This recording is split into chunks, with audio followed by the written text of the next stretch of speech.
Okay. So good afternoon, everyone. This is Keisha. I hope you're all well on this September day. Thank you for making time to be on the call. We're really excited for today's PAPRN Plus call. As I mentioned as we mentioned in the announcement for our call, we're going to really spend time today talking about the future of this network. So I welcome all of you. And let me turn it over to Tom for CDC updates. So Tom? Yeah, I'll start with my sadness and mixed feelings about sort of the final call for this variation of PAPRN. It's been really rewarding, and I think pretty much everybody on the network has been a significant contributor to the field, and so I feel good about that.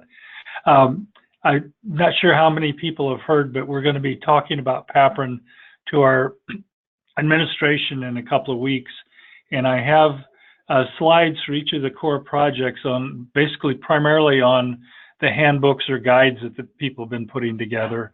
But I would especially also like to highlight things from the work groups. So if people have products or things they want to brag about from your work groups, please send them to me this week, and I'll add them to that group.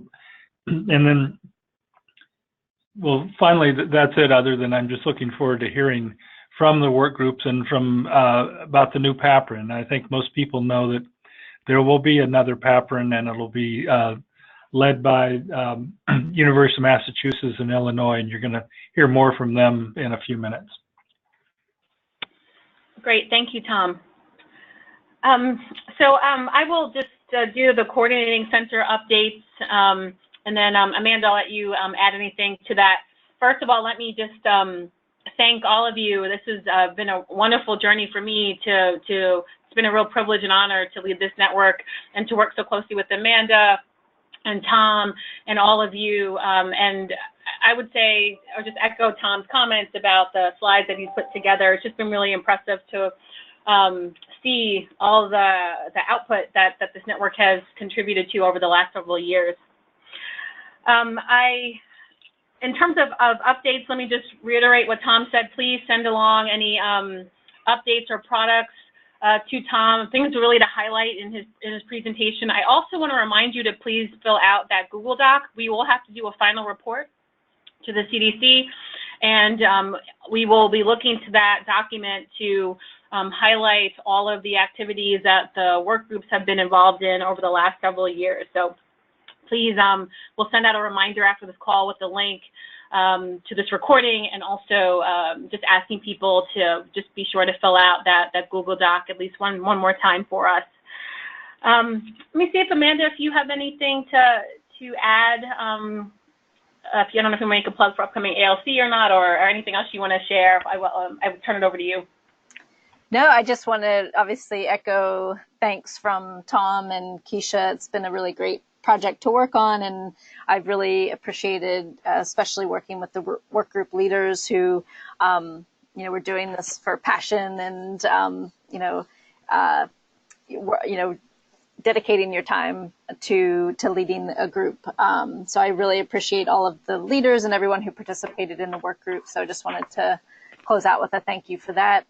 And I guess just, for the Active Living Conference, I'll let the new PAPRN group talk about this, but I think we will be trying to get together at ALC in February.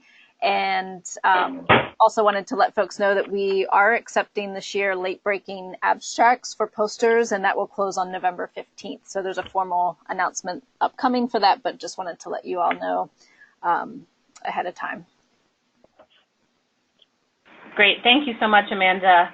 And yeah, hope to see people at ALC in Orlando next year, and looking forward to reconnecting with everybody. So those are all the updates that we have for now. I suspect after we hear from the new leadership of this network, there may be more things that we say in terms of transition, but not delay us further from hearing from the new leadership of PAPRN moving forward. And as Tom just mentioned, the new after a competitive process, the new group that was selected to lead PAPRN Plus into the future is up at UMass in combination with UIC. So I'm thrilled to welcome Stephanie and her team. So I'll turn it over to you, Stephanie, for your presentation. Great, thank you so much for that introduction. And Keisha, Amanda, and Tom, thank you so much for your leadership of PAPRN Plus over the last 5 years. It's really been a pleasure to be a part of this network. This is Stephanie Lemon from UMass Medical School. Are you able to see my slides? Yeah, but just switch them because we see presenter view. Oh no, okay. Thank you. Display settings. All right, hold on. Hold on just a second. I'm sorry about that, not the best way to get started. All right, we can just work from what I have here for now until I figure it out, if that's okay. Sure. All right, so let's get started. So I'm very happy to announce that I will be co-leading PAPRN with Jamie Shrieky from the University of Illinois at Chicago. I am, just a little bit of background about myself, and then I'll invite Jamie and Karen Goins, who will be our coordinator, chime in about themselves. I'm a professor and chief of the Division of Preventive and Behavioral Medicine at the University of Massachusetts Medical School. I'm also the PI of our Prevention Research Center here, and I've been a PI of our PAPRN Collaborating Center for the past 10 years. So over the last 2 cycles, Karen Goins and I have been involved with PAPRN Plus, and our work has focused primarily on the built environment. And Jamie, Stephanie, I'll turn it over to you. Are you on two different? It looks I guess like let me. This is Keisha. I mute their phone unless they're speaking. Background noise. So, hi, Keisha and Stephanie. Can you hear me okay? Yes. Yep. Okay, great. Thanks. So thanks, Stephanie. I'm Jamie Shrieky. For those of you who do not know me, I'm really excited to be co-leading the new PAPRN, and Stephanie will talk about the name change in a minute. In this round, I, like Stephanie, have been involved with PAPRN for about the past 10 years, but I was a funded site with Sandy Slater here at UIC for the past 5 years. One of the things that I'm really excited about with this project is it's going to enable us to continue the zoning work that we've done nationwide and walkability orientation of zoning and its relationship between active living and community walkability. And I'm very excited to be working with Stephanie and Karen on this.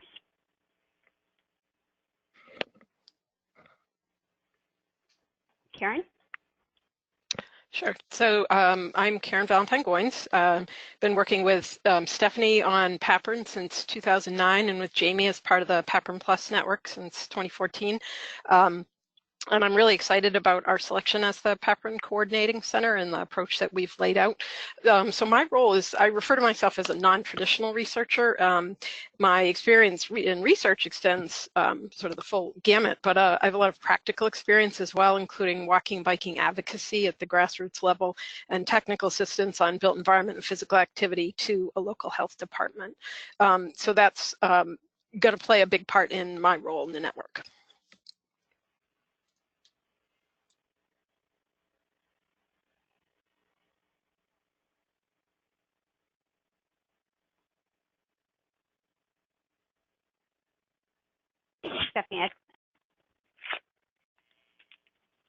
Stephanie, I think you're muted. I'm sorry, my computer is giving me all sorts of issues today. Can you hear me now? Yes, we can. Thank you. Okay, sorry about that. So you may have noticed that the first thing to point out is that the name of the network has changed. We've gone from PAPRN to PAPRN with an E in it. So the E stands for evaluation. This was laid out and dictated by the NOFA that we applied to and is comparable to the NOPRN, the nutrition network that is parallel to PAPRN. We have 2 overarching goals to the network, which are similar to what they've been in the past. The first is to advance the scientific evidence base, supporting physical activity policy. And the second is the translation of this evidence base into practice at multiple levels. We are proposing to have a primary emphasis on the built environment in the new network. Our reasons for this are multiple.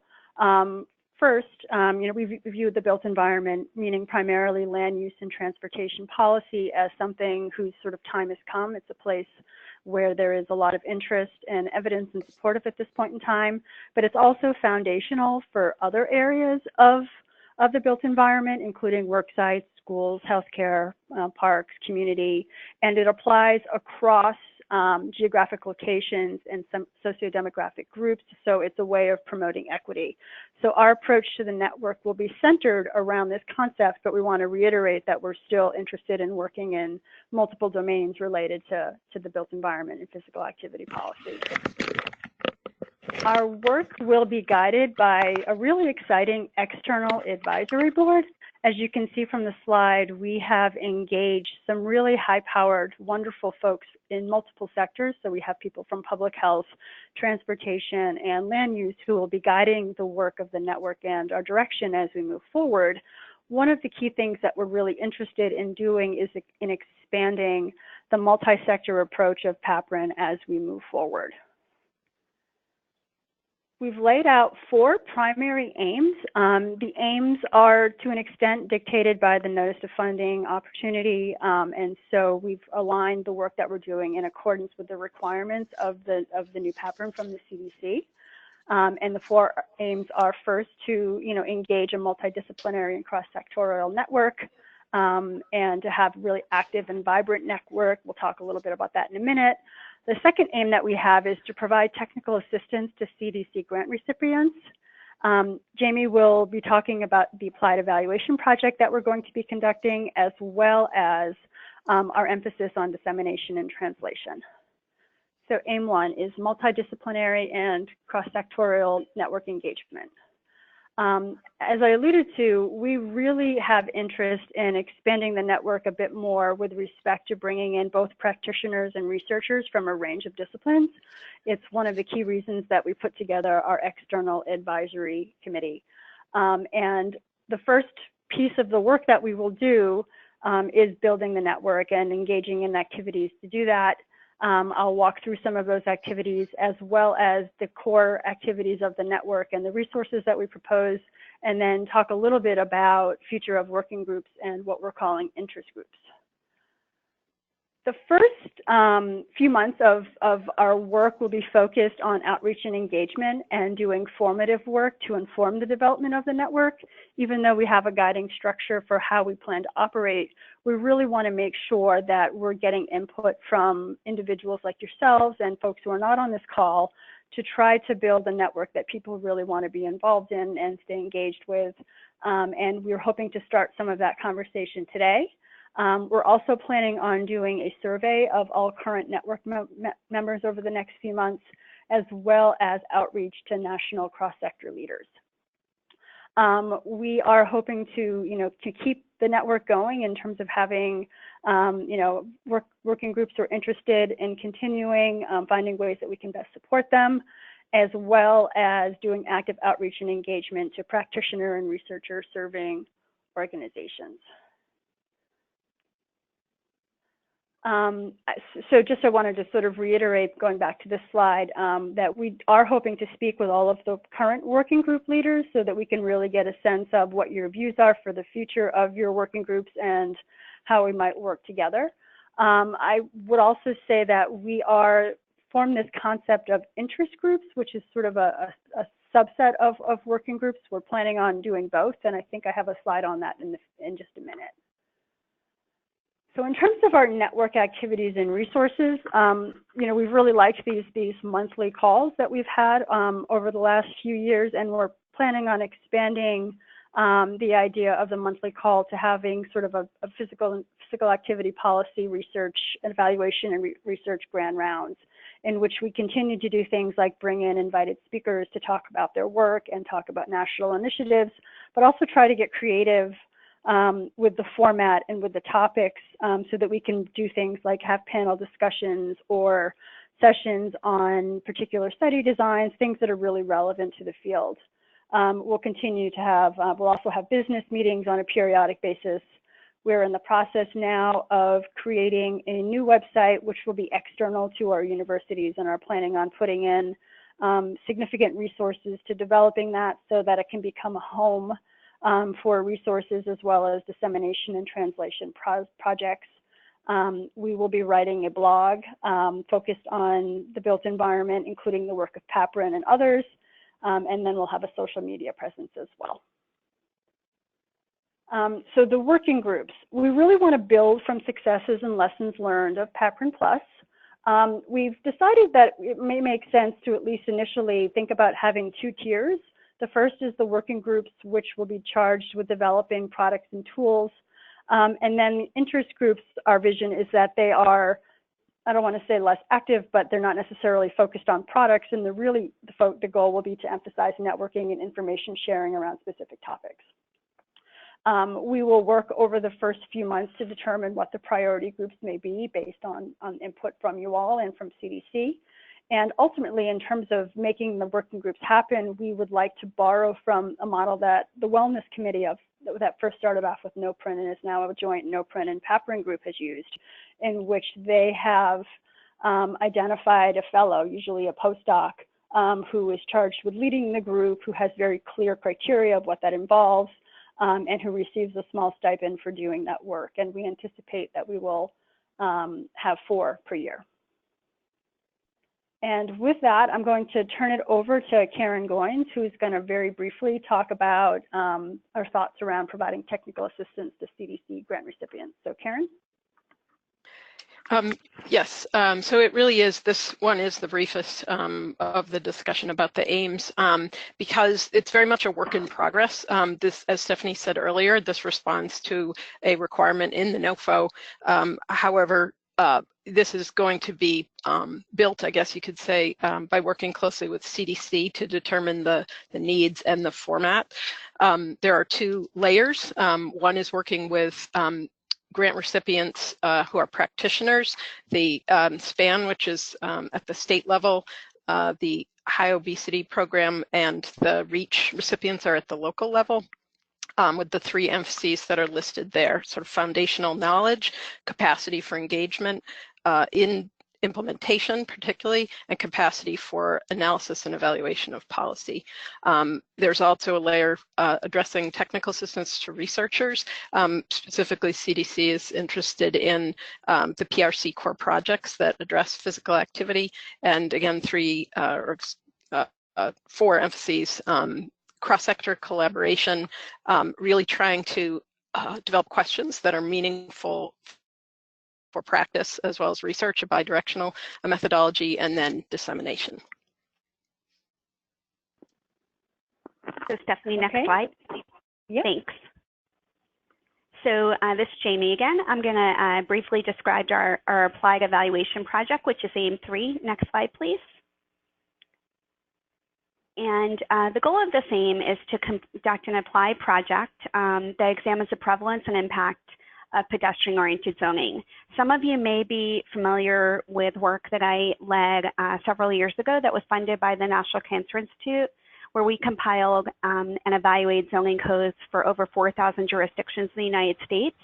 And there we actually coded all the zoning codes for a variety of different best practice markers of walkability and community. We linked the data with active travel work data from the American Community Survey, with adult recreational walking and physical activity behavior from BRFIS, and with sedentary behavior from BRFIS as well. And so with this new study, we have a unique opportunity to actually do a longitudinal evaluation, looking at changes in zoning over time and looking at corresponding individual level and community level changes in the built environment, as well as individual level behaviors related to recreational walking and sedentary behavior, active travel. And with this round, we're also going to add in pre-post data on pedestrian fatalities in the jurisdictions. Ultimately, the goal with the project is to test and disseminate model pedestrian-oriented zoning provisions, which the advisory committee that Stephanie showed you earlier, as you saw, is very focused on applied practice-oriented people. And so we're really excited to have people from the American Planning Association, from the American Heart Association, and others that'll help guide us in sort of the development of some of this model language and identification of it, and importantly, in the dissemination of this language. Next slide, please. So the aim is divided into 3 steps, and in fact, we're probably splitting it up really into sub-aims. The first aim is we're going to be compiling the zoning data for 200 of the 400 counties or 496 counties we previously looked at. This covers about 1,300 to 1,400 municipal jurisdictions in the U.S., which are located in 41 states in the District of Columbia and cover about 55% of the U.S. population. If any of you have students, urban planning or other students who would be interested in doing learning about zoning codes and evaluating zoning codes, we might have an opportunity to allow them maybe for capstone or other projects to add in additional jurisdictions that we can add to the longitudinal data set. But for this project, funding-wise, we're focusing on the 200 most populous U.S. counties and the municipal jurisdictions within them. We have a very detailed coding protocol and rubric, which we've actually pared down substantially for this evaluation to really hone in on specific markers of walkability in the zoning codes that we'll look at in 2018-19 and compare it to the 2010 data we originally had. Then we'll be linking that data using geocodes to changes in physical activity outcomes, cross-sectional for adult sedentary and walking behaviors that will be linked at a minimum at the county level, population-weighted aggregated data at the county level. If we are able to get through restricted use access lower levels of geography for linking, we certainly would do that. And then at the municipal level, we'll have the ability to link to longitudinal changes in active travel at work using the American Community Survey and the FARS pedestrian fatality data. And we're looking at changes pre and post our zoning time points. And then in addition to the model zoning language I mentioned on the last slide, we'll be creating some case studies for 3 to 5 municipalities that we've identified that have particularly robust zoning provisions, particularly in the area of new urbanism and other more pedestrian-oriented zoning, to be able to illustrate not just the prevalence and presence of these zoning provisions, but doing some geospatial mapping to show you and show communities how communities have zoned their community to be more pedestrian-oriented by design. Next slide, Stephanie. So now I'm going to briefly move on to dissemination and translation. This is a really important part of this project for us. As Stephanie mentioned earlier, with the working groups and interest groups and our advisory group, and Karen with AIM2 with the TA, a lot of the focus here is going to be on compiling information and translating it for use by practitioners in addition to the research community. So next slide, Stephanie. So we've really sort of broken the theme up into 2 components, dissemination and translation. So on the dissemination side, we'll be disseminating information as we compile it related to each one of our aims. If any of the work groups or interest groups have information that they'd like us to share, we'll be sharing it through the various methods that Stephanie identified earlier, as well as the soon-to-be-formed new PAPRN website that will not be housed at any one institution's website, but will actually be a more generic PAPRN website so that it'll be a repository, hopefully, for all of our collective materials and information. We'll be able to link to resources that you have posted on your sites as well. So keep that in mind. We would love to be able to highlight and showcase work that you all are doing in the physical activity space and domain. And Karen mentioned the blogs, but I'm sure we will welcome people who are interested in writing a blog about a study you're working on or anecdotes or new findings you have, sharing information. We would welcome all of that. This is not going to be restricted just to the UMass and UIC team. And then on the translation side, it's really focused on translating the tools and the resources that we've developed within the network, not just on the evaluation project and on the TA side, but also through the working groups and interest groups as well, and really focusing on practice-focused products and evidence. So a little bit less on translation for researchers and much more on translation for practitioners. And that leads into some of the next slides. Stephanie? So the blog posts, these are 3 examples of blogs that UMass and UIC have done under the current PAPRN Plus project. related to our PAPRN projects, as well as some of our working group projects. And these are just sort of brief, you know, lay person-oriented or practitioner-oriented blogs. They don't have to have lots of data or research facts in them or anything like that. It's more talking about the issue and raising the issue and pointing to resources and talking about what's coming down the pike. So if you're interested in having us post a blog post for you, definitely reach out to Karen on that. Next slide. Both UMass and UIC have spent a lot of time throughout the past several years of PAPRN really producing more practitioner-oriented reports in addition to peer-reviewed manuscripts. And so we envision continuing to do that. And if you have reports that you'd like PAPRN to help disseminate, please, by all means, let us know. Next slide. And then we'll also be producing briefs. So for the Applied Evaluation Project, not only will we produce, of course, academic manuscripts, but we also envision producing some type of report and companion brief to go along with it. These are 3 briefs that we've collectively developed under the current PAPRN. And actually the one on the right, just FYI, everyone, Keisha, I'm hoping you all will still be willing to send out one last message to the listserv for me for our final brief and case studies from our current PAPRN project, and that will be coming your way shortly. But so we'll be doing briefs, and we welcome briefs if you'd like us to share them for you, or working groups or interest groups who might develop them as well. And next slide. And then the same with fact sheets. If you have data fact sheets, these are from our prior zoning study, but we'll envision doing something similar going forward to really share and translate the results from the Applied Evaluation Project and other efforts we're engaged with throughout the network. Next slide. So I'm going to turn it back over to Stephanie at this point to lead the discussion of questions. So thank you, Karen, and thank you, Jamie. So with that, in a nutshell, is what we have proposed for the new version of the network.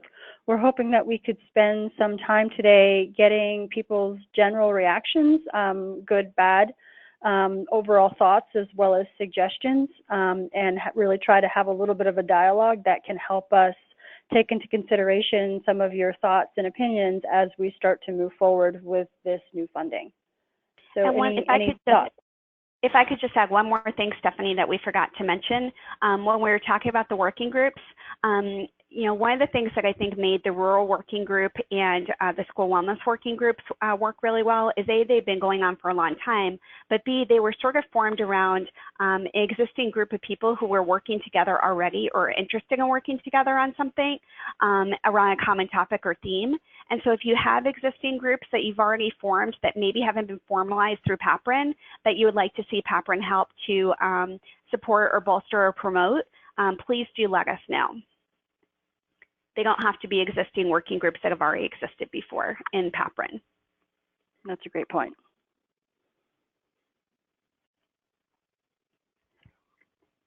Hi, Stephanie. And sorry. Oh, are you Stephanie talking? I didn't okay, yes, this is Keisha. Go ahead, Keisha. I was going to say thank you so much for a great presentation overview. This is really, really exciting. I'll start off with a couple of questions that come to mind, and I know that that somebody had asked me recently that I don't know the answer to. I'll ask as well. The first thing is, can you talk a little bit about the connection or the vision you have for the connection with NOPRN? I don't know if they transitioned as well in terms of leadership and what you guys are thinking about there. My second question is, I know that you're starting to think about presence at ALC coming up, and just wondering if you can talk, if you've thought about what that might look like. And then the third question that somebody else asked me that I don't know the answer to that I'm asking you is, for the work groups, in terms of the support you're providing for the work groups, because the network is focused on the built environment, does that mean that the work groups that you'll provide support for things related only to the built environment? So for example, let me start. Group or something. Say like for the workplace group, if we kept going, would that be, would the support that PAPRN provided be just for projects related to the built environment, or is it broader than that? Thank you. Sure, and I'll ask Jamie to chime in as I answer these questions. And so the first question related to relationship with NOPRN, I think we do have a broad high-level vision of finding a way to collaborate with NOPRN, although we have not gotten there yet. That's something that we've put on our agenda at some point, probably over the next few months, to work with CDC to think about how that may happen. So it's within the realm of possibility, but there is not a fleshed out idea. So if there are feedback on that, we're happy to take it. The second question pertains to ALC. We are planning on having a PAPRN related gathering at ALC. That would be, I believe, on Monday morning. We'll have a breakfast, similar to what you and Amanda have led in the past. We'll have a gathering, and we'll think about the specific agenda a little bit later, but if everybody could put that on their calendars, I can't remember the time, Amanda, maybe you can chime in at that, but it'll be, a place where we have a room right in the midst of the conference, and folks can get their breakfast and come and join the meeting. Yep. With respect to the working groups and the focus, I think we would, our hope is that we can have somewhat of a built environment related piece to the work that we support. But I think especially if an ongoing group is doing really great stuff and it's tangentially related or not related, I think we'd want to talk to them to figure out how we can best support them and make sure that we keep, successful groups going that want to be maintained. And then I'll just add on to that.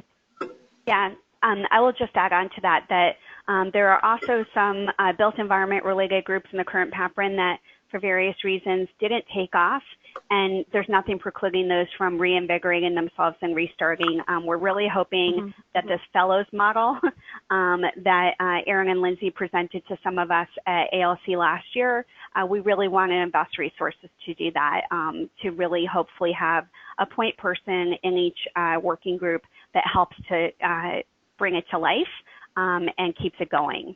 The other thing I'll add on question one, Keisha, about NOPRN, we haven't yet had that formal dialogue, partly because I don't even know if we actually know who the formal NOPRN awardee is. But second, their NOFO was specific to food insecurity. So assuming their project still relates to food insecurity, I think there's some really nice connections, obviously, between the built environment and food insecurity issues. And so actually, in some ways, there might be some really nice opportunities for connections that perhaps we didn't have as much of before because it was so much more cross-cutting across the two networks. And for those of you who don't know, both NOPRN and PAPRN went to this model of like a single sourced entity that's both the coordinating center and has one project in it. They also no longer have the separate sub-projects, collaborating projects, excuse me. Thank you both.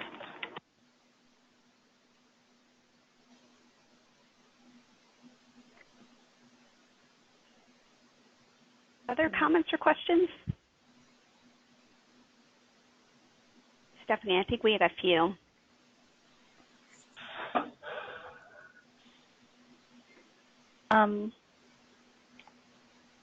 We did. I'm going to ask Karen to go back to that list of questions that we had, but really, we really want to get, I think our questions were pretty broad, and to get reactions to sort of the overall scope and plan, and to think about, what elements of, the first part that we presented on the network, really what makes, engagement worth your while in a network like the one that we proposed, and how can we best sort of put together activities that are engaging and that make people want to become involved and participate routinely.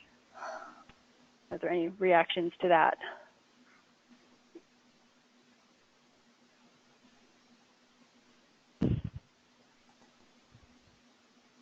Maybe I can reframe the question. Those of you who are on the call, I see have been engaged through PAPRN Plus pretty routinely over the years, and maybe just a comment or two on, what about it you've liked and why you've chosen to stay an active member of the network. What are the lessons that we can learn to sort of keep going and move forward?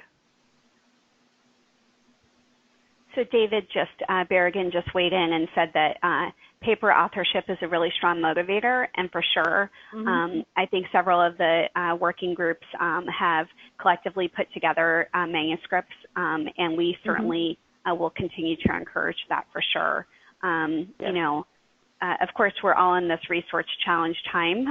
So what we can do to help support you, please, let us know, and we'll hopefully help figure out a way to do that. Thank you very much for that, David. Any other thoughts? Stephanie, I think we were hoping to get some input, just early stage input on thoughts about developing cross-sector and cross-discipline collaboration through PAPRN. Yes, as we mentioned, that's one of our goals. We've had a fairly good, steady presence from public health, and we're looking for a little bit more cross-sector engagement. And I'm wondering if anybody has any thoughts or advice on, how you've successfully been able to do that in the past. We started with our external advisory board as a way to get that process going, and we'll continue to engage, particularly at the organizational level, nationally, different groups. But if you have any other thoughts, we'd love to hear them. So I don't know, Christian, if I could put you on the spot, because I just know from doing your West Virginia Complete Streets case study that you have had some cross-sectoral engagement. Maybe you want to share with us some of the experience in West Virginia with Complete Streets and working across sectors and how that's worked for you. Yeah. What's the best way to describe what's gone on? We have a policy, and we've met, I think, as a steering group. I'm on the steering committee for that, and with changes in leadership at the gubernatorial level, it kind of fell by the wayside. So if anybody follows West Virginia politics, they mirror the nation, so the shift has been strong here. So as far as collaborating, I mean, we actually had the Appalachian Regional Commission and economic development folks really pushing to get the Complete Streets group back together, the steering committee at the state level. So, I mean, I don't know if I can sum it up very easily, other than it's just something in the smaller rural places, you kind of all do a little bit of everything. So the health department might just dabble with transportation stuff because they have to. They might dabble in Parks and Rec because they have to, or because their child is involved in different things. So, yeah, I don't know if it's as formal. I don't have a very good formal response for you, Jamie. Sorry. No, that's actually really helpful, because one of the working groups we were talking about, with an interest in speaking with you and Renee, was the rural working group, and sort of really looking at those challenges and issues related to the built environment in rural areas. And so we would welcome the opportunity to speak with you and Renee and members of your working group in the coming weeks. Yeah, I mean, I appreciate that, and as you know, it's a very different picture in the small towns that largely rely on themselves and not zoning codes and other things like that. And some of our work in rural counties, we kind of stepped back and said, what really are the places and who are the people or the policies or the programs, without saying, do you have a joint use agreement? And they're like, what is that? We just let people use the place, Right. So it's in some places it's very much less formal. So yeah, it's the whole argument. Do we take the urban research and say, do you have these, yes or no, or do you step back and say, what are the unique solutions you found in rural areas? And we haven't focused specifically on a transportation lens or a zoning lens, but yeah. That's great.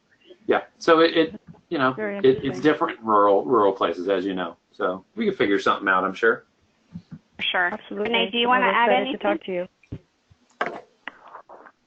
I know it'll be exciting to see how we can contribute to y'all, the new PAPRN kind of mission vision, and we're definitely open to talking about that. And I think some of the things that you said in terms of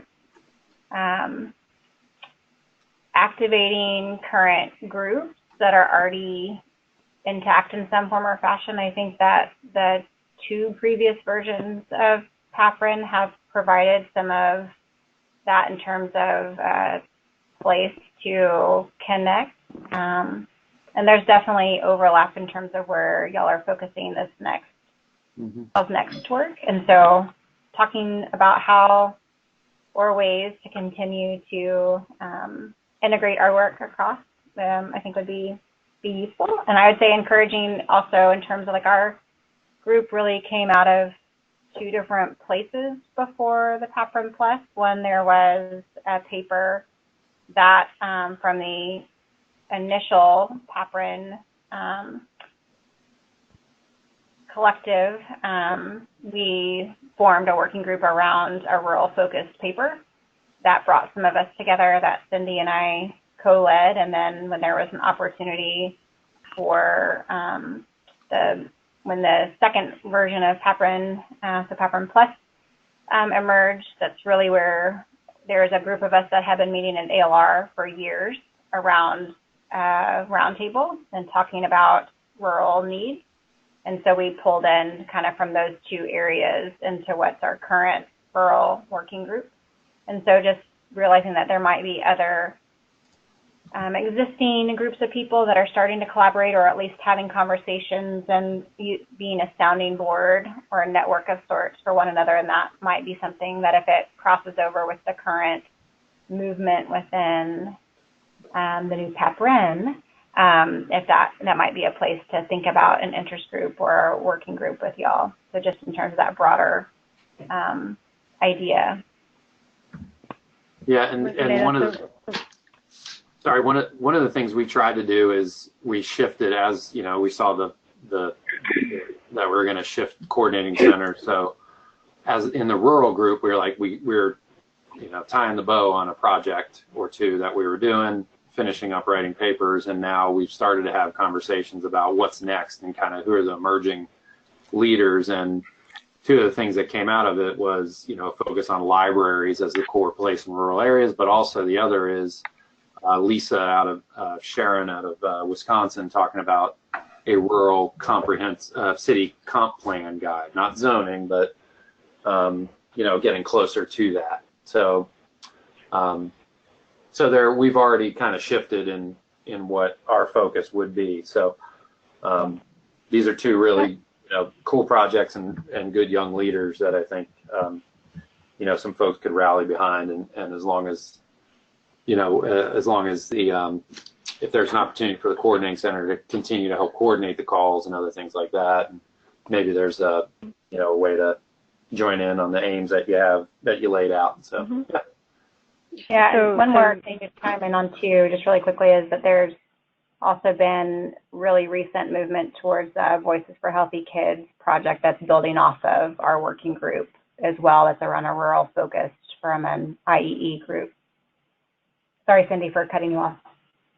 No, I was Cindy. I was just sorry. I was just going to chime in. I think so. Kind of echoing what Renee and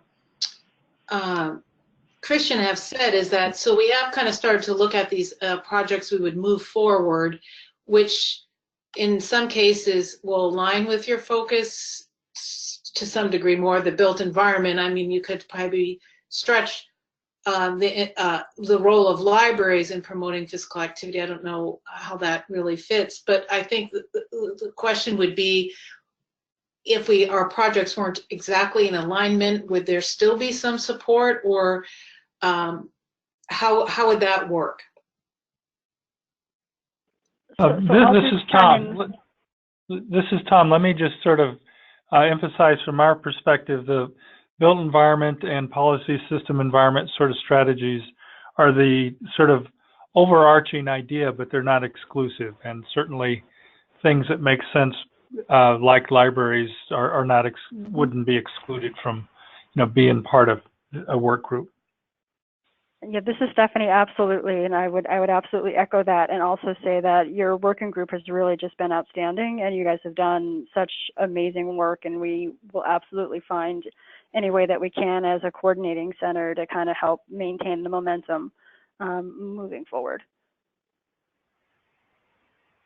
We appreciate that. Thank you. Thank So, you. know, absolute kudos to you guys for just doing really great work and for your really just your commitment to the work. It's been wonderful to see from afar. Well, thank you for that kind words. Mm-hmm. Any other working group leaders want to chime in at all about, you know, where they're at or what their thoughts are for moving forward? Hi, Stephanie. This is Jeanette. I guess I can speak a little bit for the Parks and Rec. I don't think Sandy's on.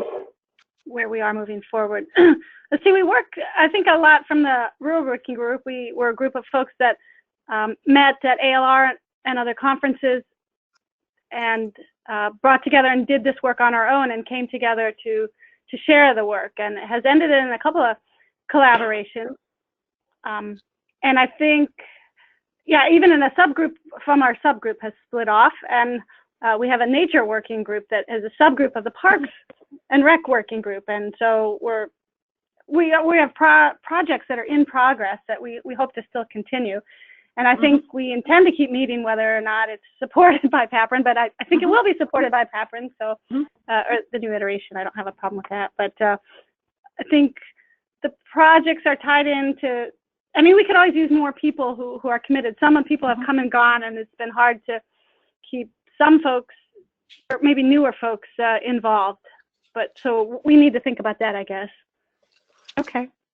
Well, I'm really glad to hear that your group has been maintained and is interested in staying together. And I would say, you know, to both working groups that we've heard from, as well as the others, is that over the next month or so, we'd really like to be able to speak with you to sort of flesh out, you know, how we can work together and build together. For sure. Hi guys, this is Jana from the Older Adult Working Group. We have not met now in quite a while. I think we were one of the smaller groups to begin with, and then I guess in terms of lessons learned for future, the older adults as a topic is broad enough that even within our really small group, like, there was quite a lot of divergence in interest or expertise. So, you know, I fall more on the built environment side, and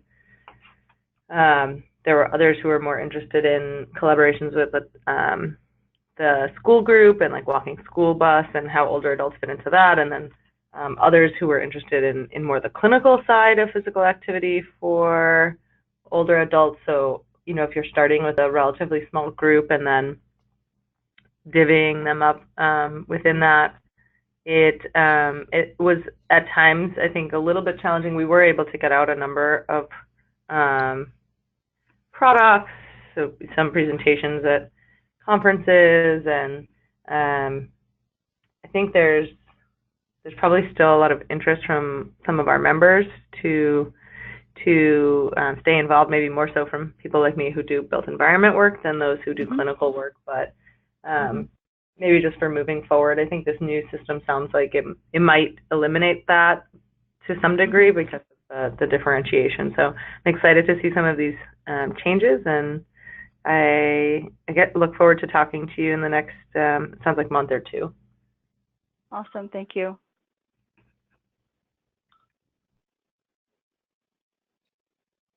Anyone else want to chime in? This has been really helpful feedback so far.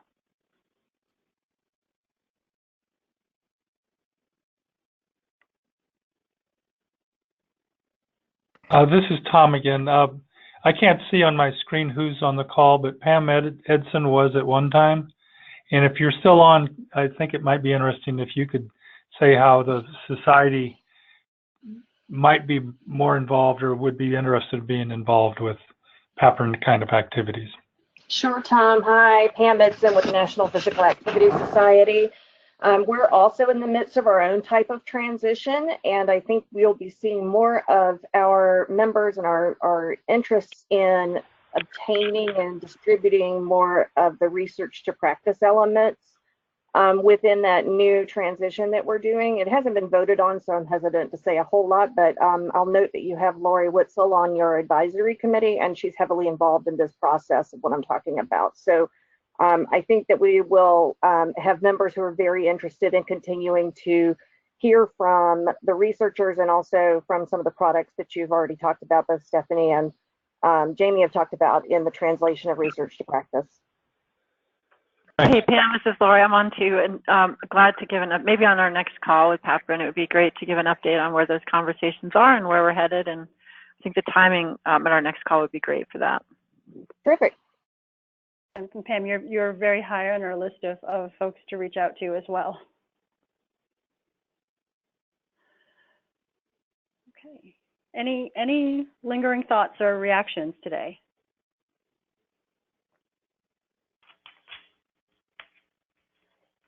This has been very, very helpful, everyone. And if we didn't hear from you, we still may reach out to you. We hope that you don't mind, particularly if you were a lead or co-lead or actively involved in a working group or the network previously, because we would love feedback. And as Stephanie mentioned, we are going to be sending out sort of an information gathering formative survey, because we really want to get your input on next directions. You know, we laid out a skeleton from our proposal of what we had proposed, but we would really welcome your collective input and those of your students and colleagues to make PAPRN relevant as much as possible for all of you.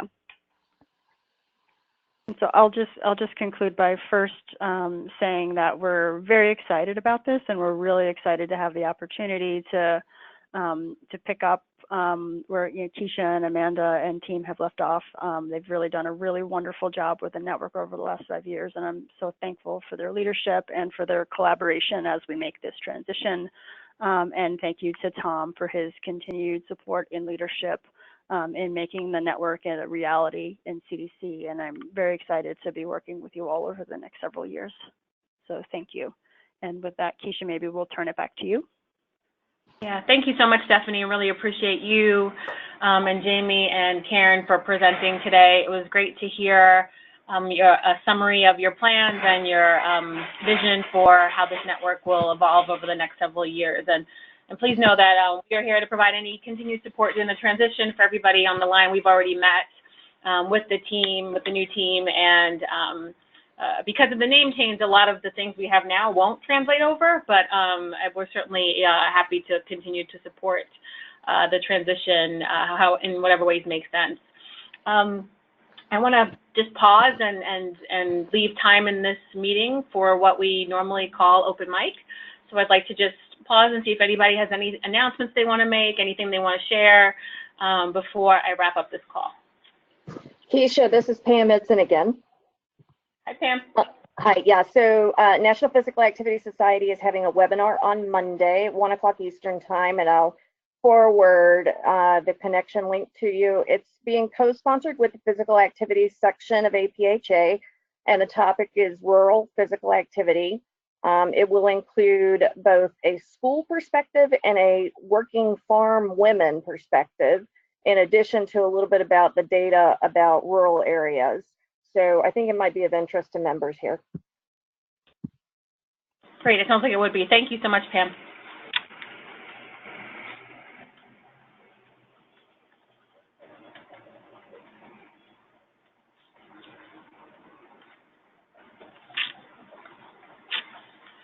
Okay, let me check the chat box, see if there's anything there. Okay, nothing, all right. Well, actually, never. I'll email Keisha. Okay, thanks, Jenna.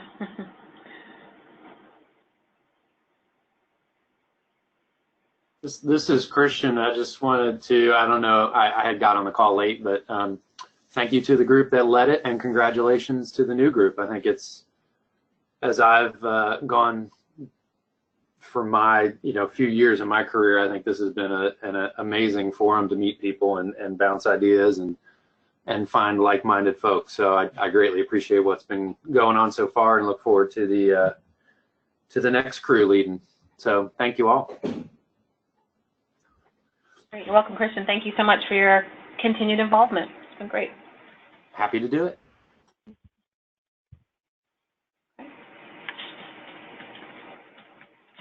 Okay, great. Well, it's 1:55, so I'm happy to give people back a few more minutes in their day. Again, let me thank all of you for making time to be on today. We will be sending out a message with a link to this recording, and those are on a YouTube channel that will always be available. We'll also send out the announcement that Pam made for the webinar, and Jamie said that she has a new product, so we'll include that as well. And please do not hesitate to reach out if there are any ways that that our team, Amanda and I, can continue to help facilitate connections if there's any questions or lingering things from the past that we were working on that need some continued attention. So with that, I thank everybody again, and I hope that you enjoy. One last thing, Keisha. In the spirit of active living research and active living conference, I think we ought to have active applause for you and your efforts.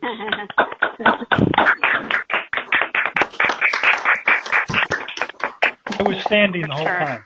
Yes, thank you so much. Great. Well, thank you, everyone. A great way to end this call. I hope everybody has a great day, and we'll connect again soon. All right, take care. Good. Thanks. Thank you. Bye.